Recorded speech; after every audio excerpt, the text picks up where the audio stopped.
Prime Minister of the Republic of India to address this joint assembly.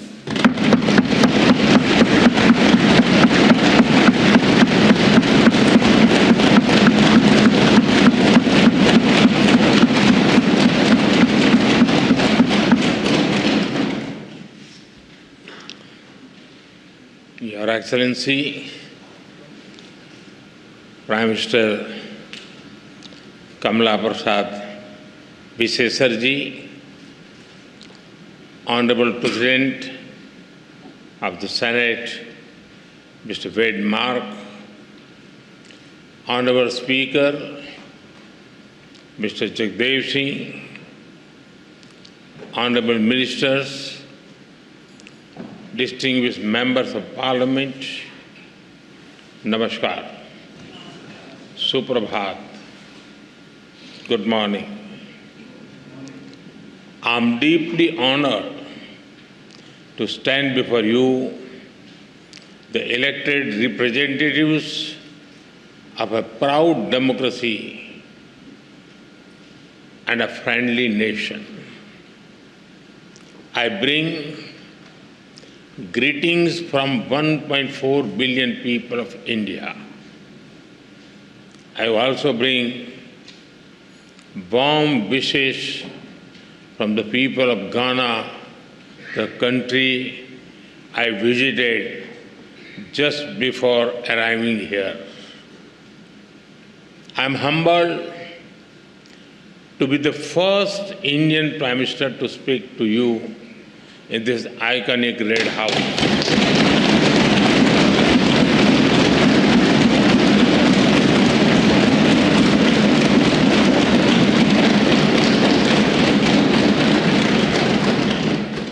This historic red building has seen struggles and sacrifices of the people of Trinidad and Tobago for freedom and dignity.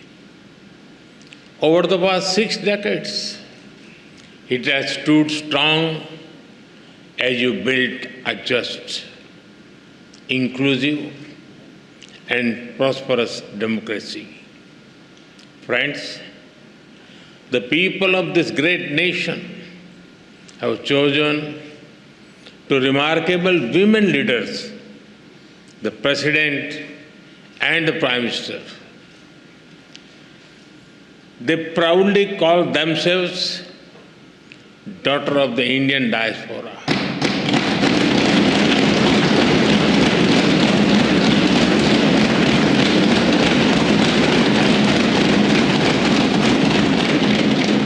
They take pride in their Indian heritage.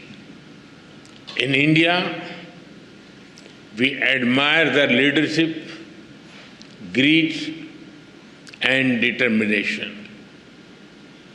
They are living symbols of the relationship between our countries, built on shared roots and shared dreams. Distinguished members, both our nations rose from the shadows of colonial rule to write our own stories with courage as our ink and democracy as our pen. Today, both our nations stand as proud democracies and pillars of strength in the modern world. A couple of months ago, you celebrated the festival of democracy by participating in elections. I congratulate the people of this country for their wisdom and vision for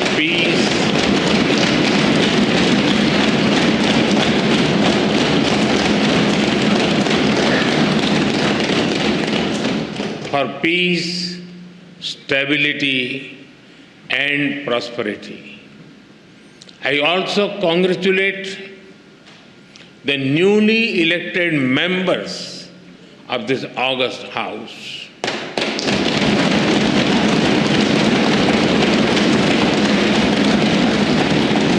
I extend special greetings to Prime Minister Kamalaji for forming the government once again.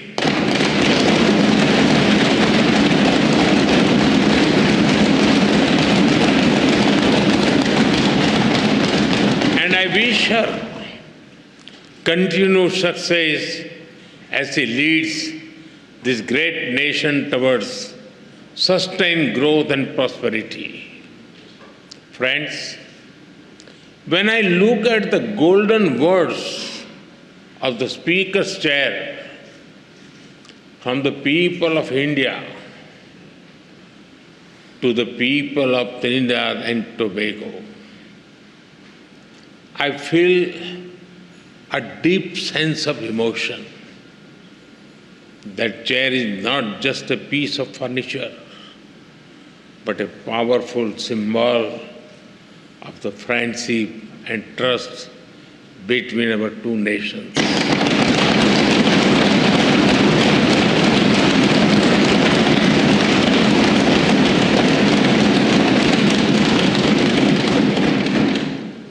The words expresses the bond that one democracy feels for another.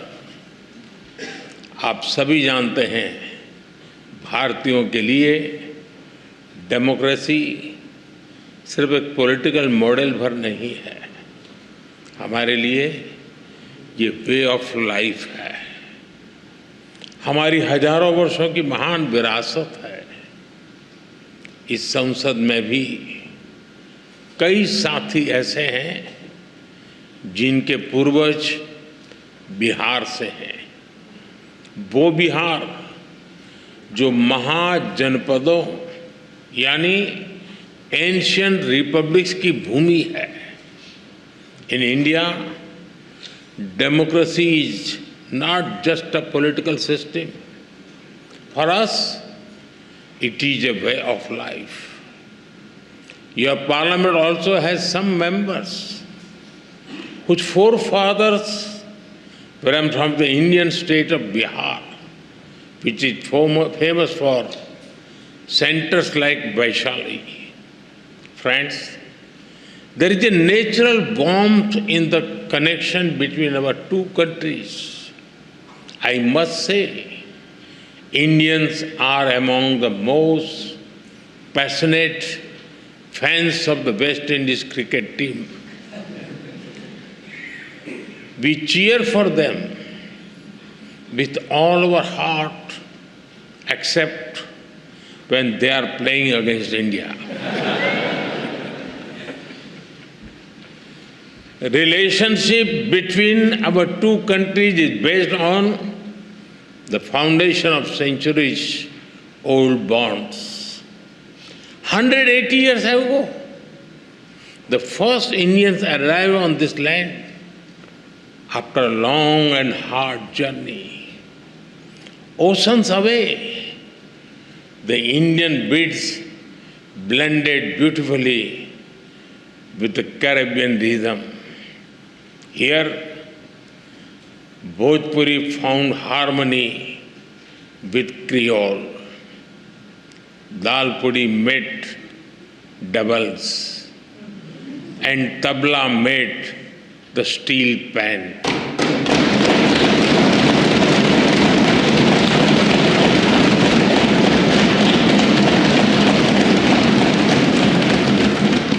Today, the people of Indian origin are proud bearers of the red, black and white flag. From politics to poetry, cricket to commerce, calypso to chutney, they contribute to every field.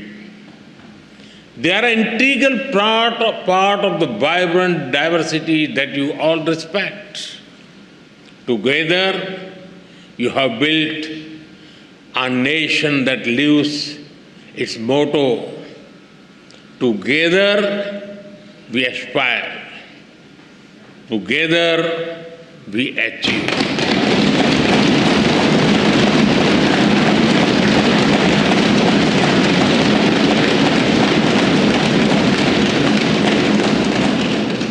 Friends, earlier today, Her Excellency, the President, graciously confirmed upon me this country's highest national award.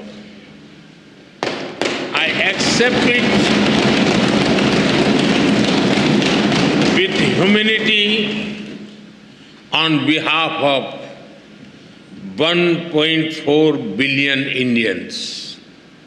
Now, with immense gratitude, I dedicate it to the enduring friendship and the ancestral ties between our two nations.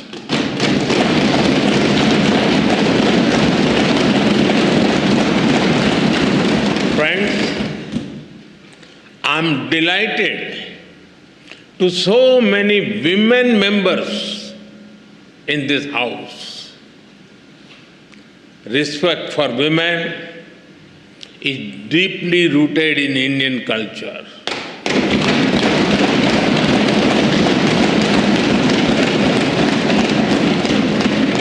One of our important holy texts, the Skanda Purana, says, Dasaputro sama kanya dasaputran pravardhayan yat phalam labhate mratyam tat labhyam kanya ekaya. It means one daughter brings as much happiness as 10 sons. We are strengthening the hands of women to build a modern India. From space to sports, startups to science, education to enterprise, aviation to armed forces, they are leading India to a new future in various domains. Like you, we have are women who rose from humble beginnings to become our president.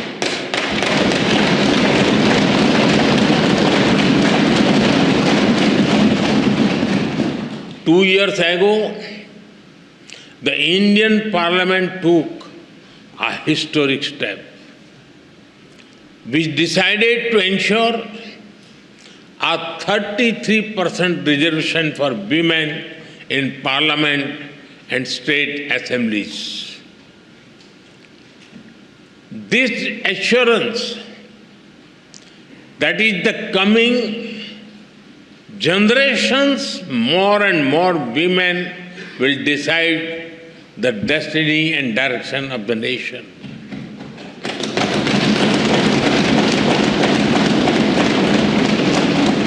Women leaders are also thriving at the grassroots in India. Around 1.5 million elected women power local governor institutions. We are in an era of women-led development. This was also one of the important themes that we furthered during our G20 presidency. हम भारत में women lead development का एक नया model विकसित कर रहे हैं. अपनी G20 प्रेसिडेंसी के दौरान भी इस मॉडल की सफलता को हमने पूरी दुनिया के सामने रखा है.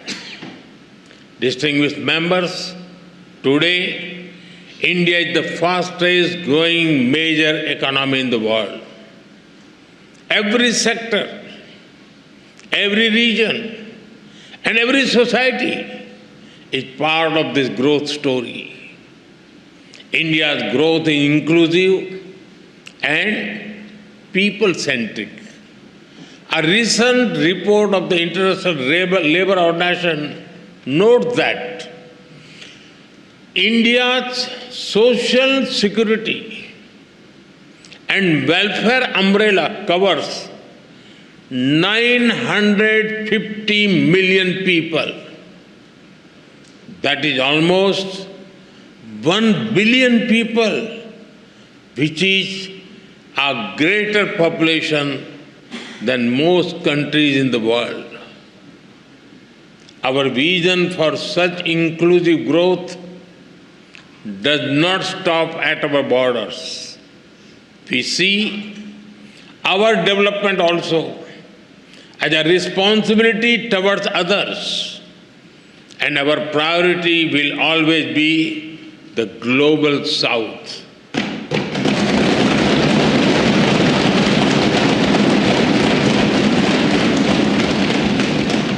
With the same spirit, we are deepening our relations with Trinidad and Tobago. Our trade will continue to grow. We will encourage our businesses to invest more in this country. Our development partnership will expand. Training capacity, building, and skill development will keep human development as its center. Health has been and will remain a key part of our partnership. Many Indian doctors and healthcare workers have been serving here with distinction. We are glad that you have decided to recognize Indian medical standards. This will ensure access to high-quality, affordable medicine for all. We also welcome your decision to adopt the UPI, digital payment system. It is a major step forward. UPI has revolutionized digital payments in India. Powered by the platform, India has become the nation with the highest number of real-time digital payments in the world.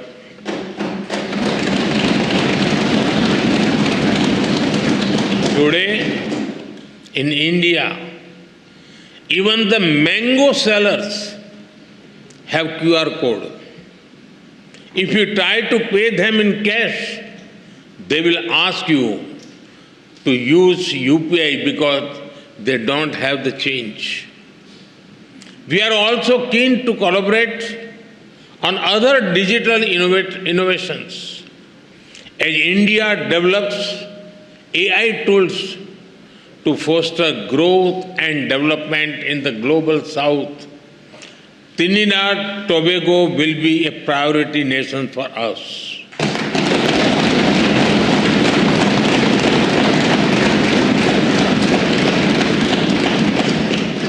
We will share our expertise in agriculture, horticulture, and food processing.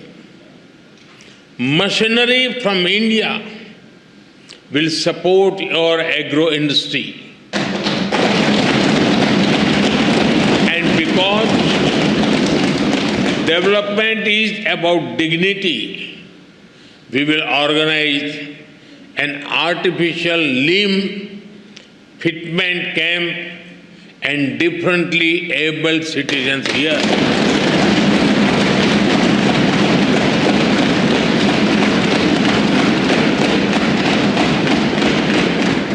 For us, there are no limits to our cooperation with you.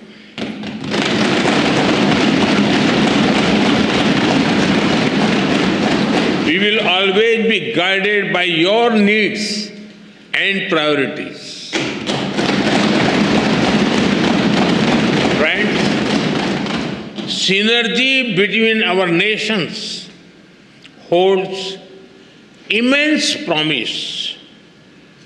As a key player in the Caribbean and bridge to Latin America, Trinidad and Tobago has a great potential. I am sure that our ties will help us forge a stronger connection with the wider region, building on the momentum of the second India CARICOM summit. We are eager to collaborate on initiatives that enhance trade and investment, build infrastructure and mobility, implement community development projects, and above all, support capacity building, training and skill development on a large scale. Friends, I also see our partnership in a larger global framework. The scale and speed of change in the world is unprecedented. There are fundamental shifts in the nature of politics and power. Free trade is under pressure. There are growing global divisions, disputes, and disparities. The world is faced with challenges of climate change, food, health, and energy security. Terrorism remains a pressing threat. Colonial rules of the past may have ended, but their shadows linger in new forms. There are new challenges in space and cybersecurity. Artificial intelligence is unlocking the new opportunities as well as risk. The old institutions are struggling to deliver peace and progress. At the same time, the global south is rising. They wish to see a new and fairer world order. When the United Nations turned 75, there was great hope across the developing world. A hope that long-pending reforms would be realized, that their voices would finally be heard. But that hope has turned into disappointment. The voice of the developing world remains on the margins. India has always tried to bridge this gap. For India, Mahasagar, mutual and holistic advancement for society and growth across regions, is the guiding vision for the global South.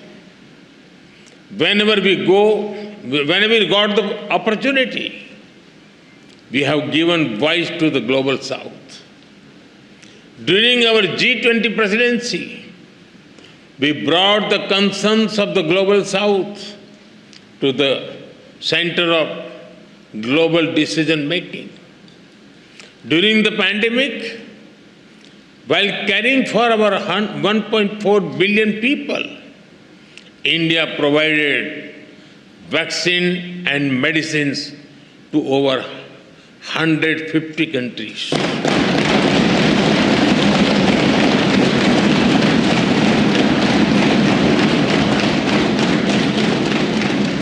In times of disaster, we have responded swiftly with aid, relief, and solidarity.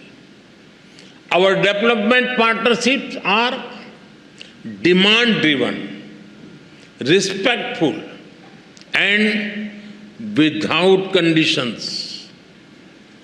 Distinguished members, It is time for us to work together to give the global South its rightful seat at the right table.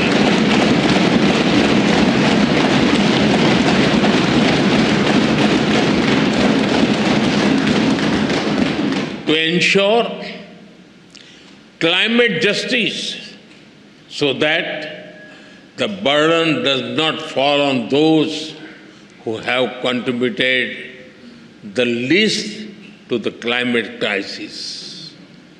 We consider Trinidad and Tobago an important partner in this endeavor.